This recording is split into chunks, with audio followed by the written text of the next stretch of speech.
ভারত ও চীন বৃহস্পতিবার বেজিংয়ে নতুন করে কূটনৈতিক বৈঠক করছে এবং পূর্ব লাদাখের লাইফ অফ অ্যাকচুয়াল কন্ট্রোল অঞ্চলের পরিস্থিতি আলোচনা করছে। উভয় পক্ষই সীমান্ত এলাকায় অব্যাহত শান্তি বজায় থাকায় সন্তোষ প্রকাশ করছে।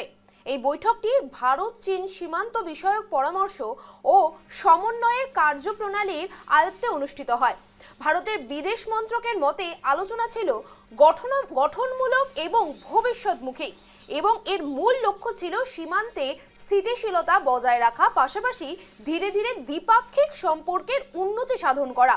বৈঠকের পর প্রকাশিত এক বিবৃতিতে এমইএ জানায়, সীমান্ত অঞ্চলে শান্তি ও স্থিতিশীলতা বজায় থাকায় 2020 সালের গালওয়ান উপত্যকার সংঘর্ষের পর দীর্ঘদিনের উত্তেজনার পরিপ্রেক্ষিতে এই দুই দেশ সম্পর্ক স্বাভাবিক করার দিকে এগোতে পেরেছে।